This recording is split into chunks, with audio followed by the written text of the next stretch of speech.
Bonjour à toutes et à tous, ici Sophie Turpois-Melvini. Bienvenue pour cet enregistrement vidéo du webinaire Les méthodes pédagogiques. Donc, dans un premier temps, je vous propose de me présenter. Donc, je suis Sophie Turpois-Melvini, formatrice et community manager, spécialiste de la relation client, pédagogie de formation et réseaux sociaux, notamment Pinterest. Donc, ce webinaire concernant les différentes méthodes pédagogiques vous est proposé parce que aujourd'hui, quand on anime des sessions de formation, en fait, on utilise différentes méthodes pédagogiques. Alors, soit intuitivement, on les utilise sans forcément s'en rendre compte, soit parce que on les utilise volontairement parce qu'on a suivi au préalable une formation de formateur, mais en tout cas, il existe en effet différentes méthodes pédagogiques pour animer vos sessions de formation. Donc l'objectif justement pédagogique de ce webinaire est d'abord de décrire dans un premier temps un objectif pédagogique avant d'évoquer les méthodes pédagogiques, c'est important de faire un point là-dessus, de distinguer la différence entre les deux principales démarches pédagogiques, et de repérer les atouts et limites des principales méthodes pédagogiques en formation. Donc nous allons évoquer effectivement une définition des objectifs pédagogiques, la taxonomie de Bloom, ensuite une présentation des principales démarches et les 4 principales méthodes pédagogiques en formation. Donc avant de parler de méthode, il est important de faire un zoom sur les objectifs pédagogiques. On dit souvent que celui qui n'a pas d'objectifs pédagogiques ne risque pas de les atteindre.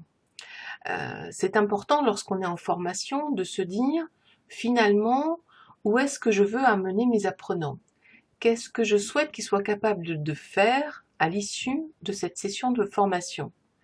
C'est important de se poser cette question parce que tout va ensuite dépendre de cet objectif en termes de programme, en termes de méthode. Donc, à quoi ça sert un objectif pédagogique? Dans un premier temps, donc, c'est d'abord la traduction en termes pédagogiques d'une demande en termes de problème à résoudre. On veut qu'il soit capable, à la fin, de faire ceci, ou de savoir cela, ou de savoir être ceci.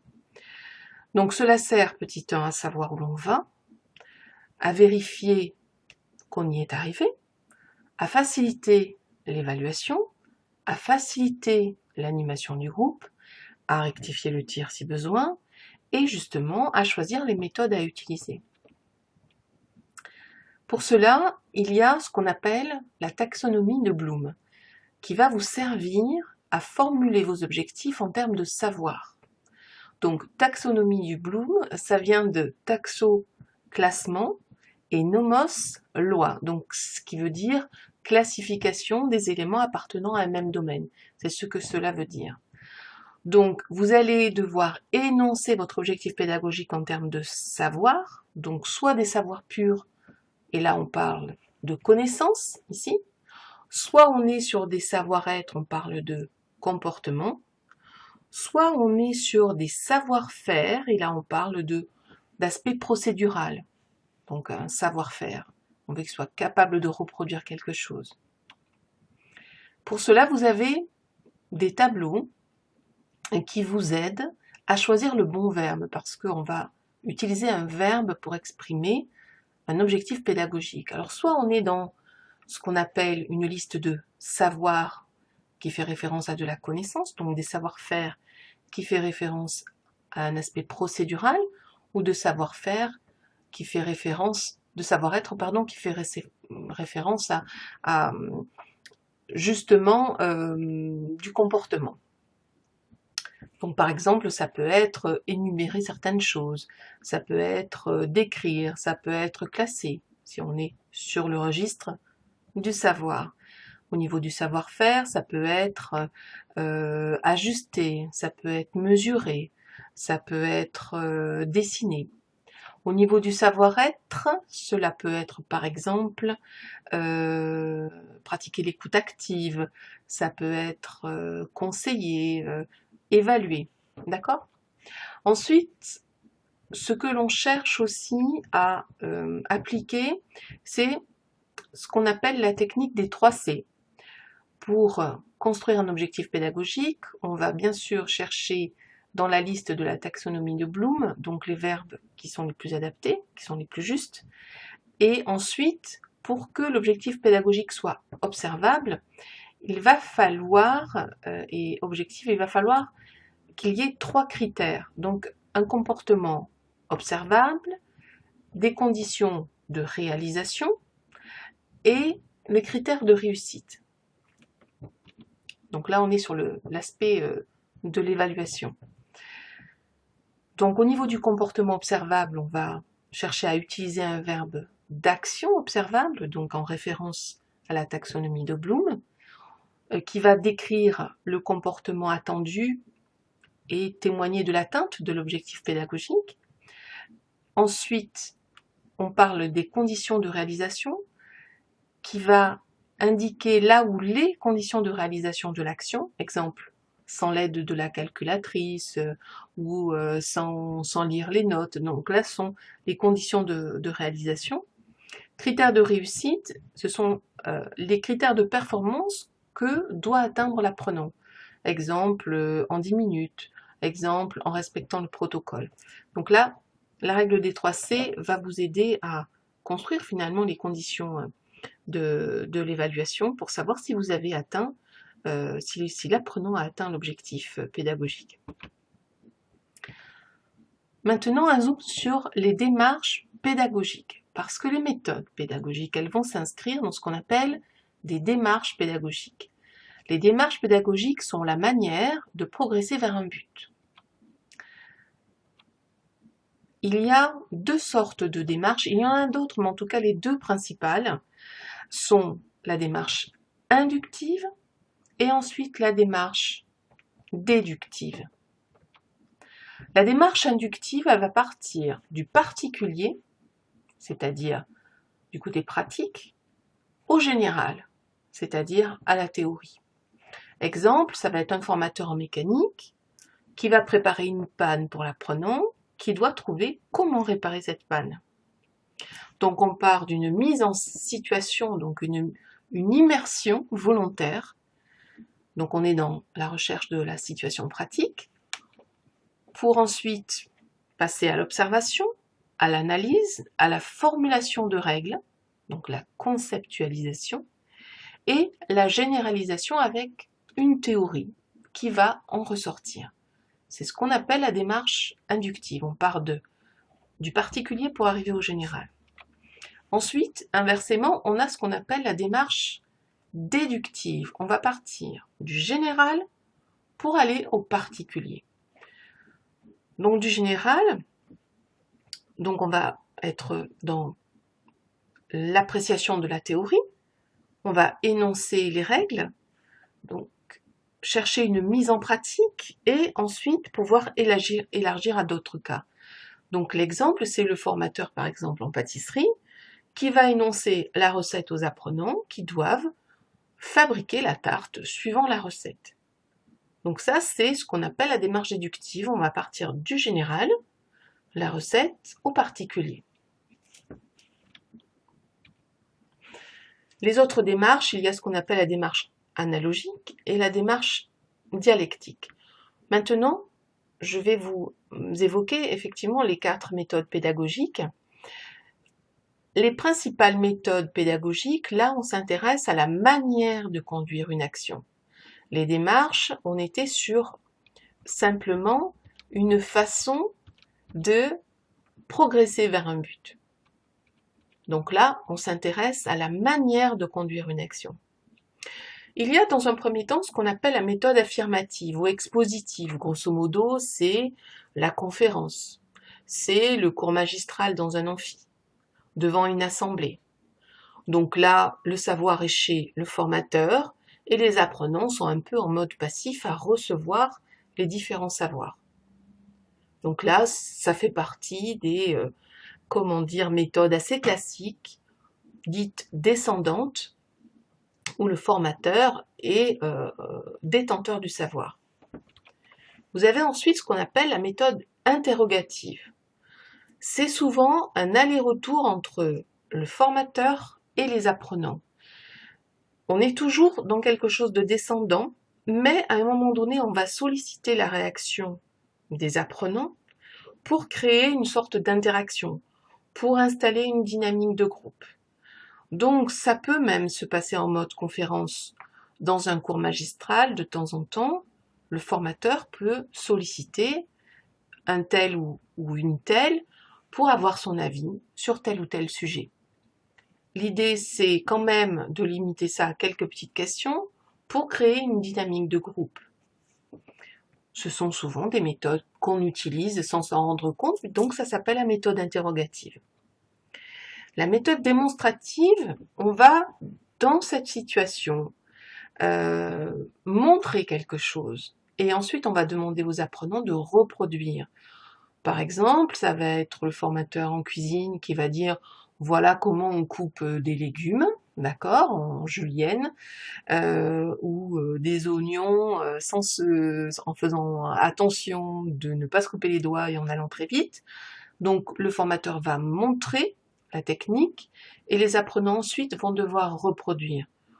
Ça peut être le formateur qui va montrer l'utilisation d'un logiciel, donc en forme tutoriel, et les apprenants vont devoir reproduire. Donc ensuite, le formateur va passer dans les rangs pour vérifier si tout se passe bien. La dernière, c'est ce qu'on appelle la méthode active. La méthode active, vous avez vu le schéma de gauche, montre le formateur qui est un peu au centre, mais qui est en interconnexion avec les apprenants un peu partout. Vous voyez donc les groupes à droite, souvent en table de sous-groupes, pour coproduire. Par exemple, classiquement, ça va être le brainstorming. On va demander à des apprenants de réfléchir à une définition. Plutôt que d'apporter une définition, on va demander aux apprenants, par exemple, eh bien justement, c'est quoi pour vous l'acte d'apprendre? Ça veut dire quoi, apprendre? Eh bien, on peut lancer le sujet et plutôt que d'apporter une définition de la littérature sortie des livres qui est toute faite, on va demander aux apprenants de produire une théorie et donc d'y réfléchir individuellement, d'y réfléchir collectivement et ensuite d'en produire une tendance sur laquelle tout le monde va être d'accord et une tendance que tout le monde va partager ensuite. Donc la méthode active, c'est classiquement, effectivement, les jeux de rôle, les brainstorming, les mises en situation. On utilise différentes techniques pour ça, donc ne confondez pas méthode et technique, on va le voir. Donc en résumé, sur le tableau, vous avez vu à gauche, on a donc la méthode active, qui elle va dépendre de la démarche inductive, qui fait découvrir puis formalise la découverte. On parle de la pratique vers la théorie. Donc classiquement, comme je vous l'ai dit, la méthode active, c'est, eh bien, on met en immersion, étude de cas, brainstorming, et on essaye de produire. Ici, les apprenants et le formateur sont en co-construction. Le formateur ici est plutôt un facilitateur. Le savoir est partout. Il n'est pas que chez le formateur, il est également chez les apprenants. Quand on parle de la colonne de droite, donc en orange, on a, vous voyez, la démarche déductive. On va porter la connaissance classiquement et puis on va proposer l'application. C'est la méthode la démarche la plus classique. Et on va retrouver les méthodes dites expositives. Donc, vous voyez, il y a plusieurs appellations que vous pouvez rencontrer dans la littérature. Donc méthode affirmative, expositive ou magistrale. En tout cas, vous pouvez garder le terme de méthode expositive. Ensuite, la méthode interrogative, dialogue entre le formateur et les apprenants. Beaucoup de formateurs utilisent ça. Et la méthode démonstrative, quand vous avez quelque chose à montrer, notamment une application, un logiciel, une recette, etc. D'accord ? Ensuite, vous avez les outils. Donc, parmi les outils, on a les techniques.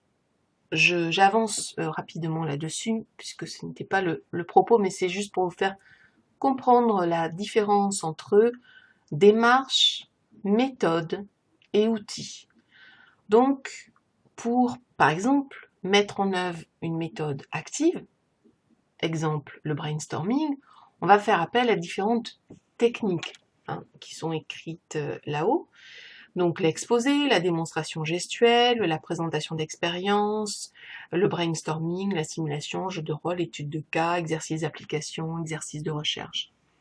Dans les médias, on va utiliser des documents, des tableaux blancs, le paperboard, des enregistrements audio, vidéo, TV, internet, applications serious game, post-it, ce qu'on appelle le métaplan, des aides visuelles, cartes, photos, du scribing.